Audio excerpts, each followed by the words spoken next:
பென்ட்ரைவ்லயும் அதான் ஓடும். என்ன அழகு பாருங்க, 80 வயசை தாண்டியும் மனுஷன் எப்படி கொடுக்குறாரு, பாட்டு கொடுத்தாரு பாருங்க. கனவு எனக்கு வந்ததில்லை, இது நெசமா கனவு இல்லை, கனவா போகிற வாழ்க்கையில வாழ்க்கையை நினைச்சு வாழவில்லை, மஞ்சு மூட்டமா மனசுக்குள்ள போகிற வருகிற நினைவுகளே இருக்குது உள்ள ஒரு விஷயம், அதுவும் காணாத தெரியும், காத்திருப்பேன் நான் திரும்பி வர, காட்டு மல்லியில அரும்பெடுக்க வழி நெடுக, காட்டு மல்லி கண் பார்த்தும் கவனமில்லை, காரே மணக்குது வாசத்துல, வருமா வருமா வீட்டுக்குள்ள. ஒரு 80 வயசு தாத்தா போட்ட மியூசிக் இதுன்னு எவனாவது சத்தியம் பண்ணாலும் நம்புவாங்களா வெளிநாட்டுல எல்லாம்? எப்பேற்பட்ட பாடல்! அதுவும் தமிழ் சினிமாவுக்கு பெரிய வரலாறு உண்டுங்க. எனக்கெல்லாம் ரொம்ப பெரிய மரியாதை.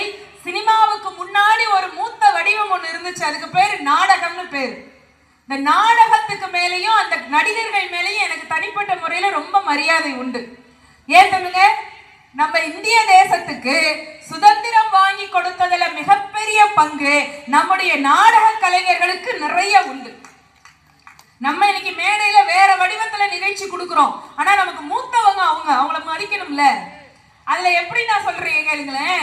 இப்ப இந்த அடிமை இந்தியா, சுதந்திர போராட்டம், தேச விடுதலை இப்படி எல்லாம் சொன்னா பல பசங்களுக்கு காமெடியா இருக்கும். ஏன்னா அந்த பிரச்சனையே தெரியாது இப்போ. ஏன்னா நம்ம நாட்டுல இன்னைக்கு ரொம்ப சுதந்திரம் தலைவிரிச்சு எங்கேயோ போகுது. யாரு வேணாலும் யாரை பத்தி வேணாலும் எதை வேணாலும் பேசிட்டு போகலாம். கேட்டா பேச்சு சுதந்திரம்பாங்க. அந்த காலத்துல அப்படியெல்லாம் பேசிட முடியாது. வாயிலேயே லத்தியால அடிப்பாங்க. பல்லும் இருக்காது, நாக்கும் இருக்காது, எல்லாம் கிழிஞ்சு தொங்கும் வெளியில. அப்படி ஒரு நிலைமை இதே நாட்டுல நாம பிறந்த மண்ணுல நமக்கு 2 தலைமுறைக்கு முன்னாடி பிறந்தவங்களுக்கு இருந்துச்சு. வீட்டுல பெரியவங்க இருந்தாங்கன்னா கேட்டு பாருங்க. அப்ப முன்னாடி காலத்துல எல்லாம் என்ன பண்ணுவாங்க, இப்ப நம்ம அறந்தாங்கிலையோ மிமிசல்லையோ பக்கத்துல இந்த நிலமுள்ள இருக்கு பாத்தீங்களாங்க, நிலத்துக்கு சொந்தக்காரர் ஒரு முதலாளி இருப்பார், ஒரு மிராஸ்தார் இருப்பார், அது அவருக்கு சொந்தம். நிலத்துல உழைக்கிறவர் நம்ம ஊர் சொன்ன ஒரு அண்ணன் இருப்பாரு, சொந்தக்காரர் முதலாளி ஒருத்தர், அதுல இறங்கி பாடுபட்டு உழைக்கிற தொழிலாளி வேற ஒருத்தர். நிலத்துல என்ன போடணும், என்ன விளைவிக்கணும், எப்படி பண்ணணும்னு இவங்க 2 பேரும் தானே முடிவு பண்ணணும். முதலாளி காசு கொடுக்கணும், தொழிலாளி உழைக்கணும், அதானேங்க நடக்கணும். முதலாளி வெள்ளரிக்காய் போட்டிருக்காரு, அதுக்கு விதை கொடுத்துருக்காரு, காசு கொடுத்து வாங்கி. தொழிலாளி அதை விதைச்சு அழகா பாடுபட்டு விளைஞ்சி எடுத்திருக்காரு.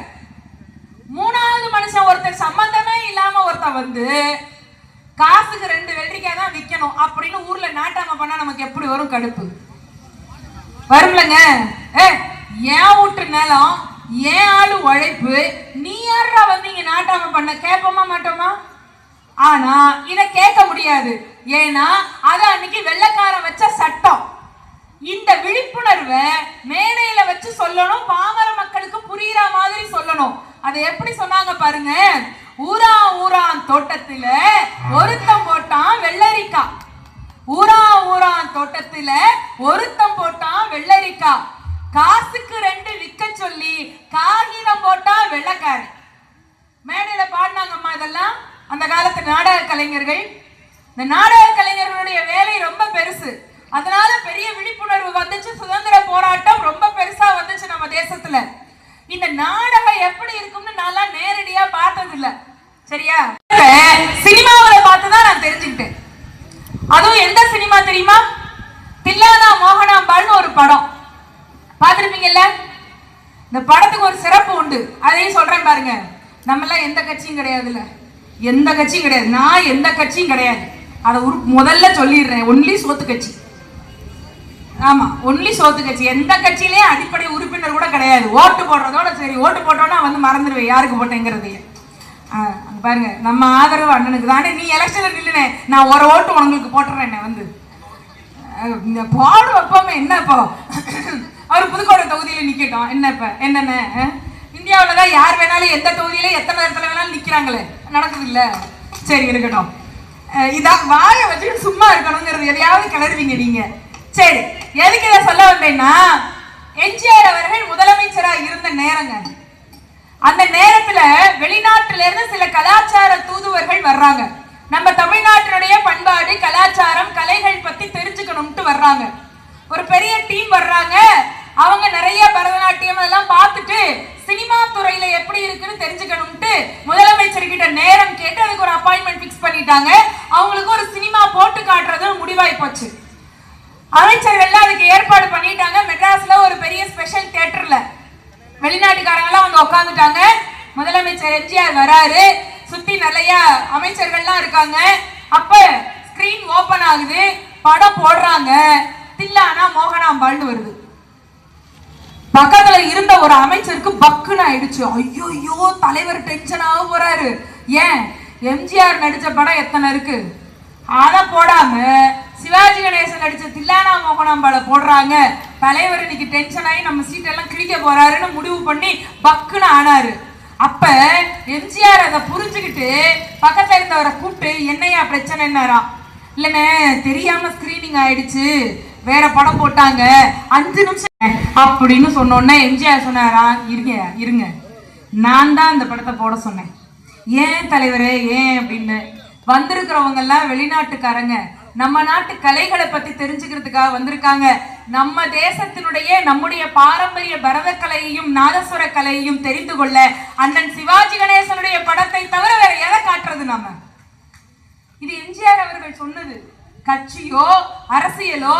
அல்லது சினிமாவில இருந்த போட்டா போட்டியோ எது ஒண்ணும் அங்கே இல்லை எல்லாத்தையும் தாண்டி கலை முன்னாடி நின்னுச்சு இப்படி தில்லானா மோகனாம்பாள் படத்துக்கு அப்படி ஒரு பெரிய பெருமை அந்த படத்துல 3 மணி நேரம் படம் சிவாஜி கணேசனும் பத்மினி அம்மாவும் சூப்பரா போட்டி போட்டு நடிப்பாங்க 3 நிமிஷம் பாட்டு ஒண்ணு வருங்க ஆச்சி மனோரமா கள்ளப்பாட்டு வேஷம் அப்படி அந்த ட்ரெஸ்ஸை பார்த்தாலே அப்படி கம்பீரமா இருக்கும் அப்படி ஒரு மனுஷி நம்ம நாட்டுல அவதரிச்சதெல்லாம் நம்ம பண்ணின புண்ணியம்ங்க 100 சிவாஜி கணேசனுக்கு சமம் பள்ளத்தூர் தான் நமக்கு பக்கத்துல அதான் அந்த ஊரு அந்த அம்மாவுடைய ஊரு கவியரசர் கண்ணதாசன் தான் அவங்களை கண்டுபிடிச்சு சினிமாவுக்கு கூட்டிட்டு வந்தார் மாலையிட்ட மங்கை படத்தின் மூலமாக பாட்டு பாடுவாங்க பாருங்க மேடைக்கு வந்த உடனே எடுத்த உடனே பொட்டிக்காரர் வருவார்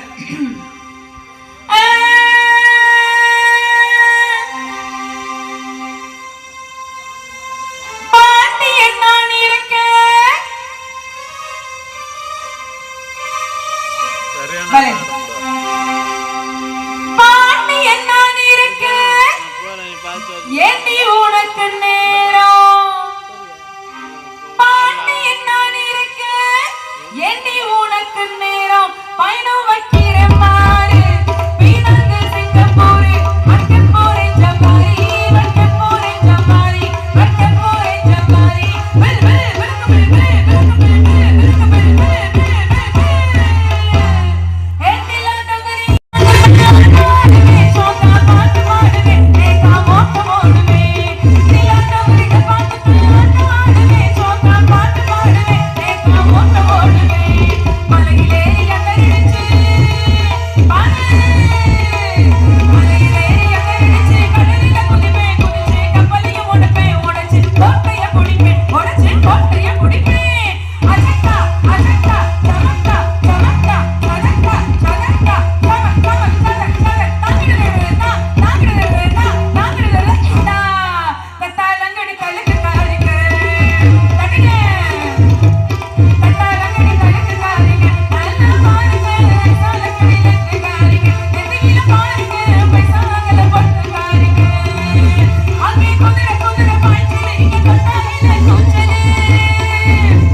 சிவாஜி கணேசன் பட்டு துண்டு எடுத்து வாயை பத்தி சிரிச்சுக்கிட்டே இருப்பார்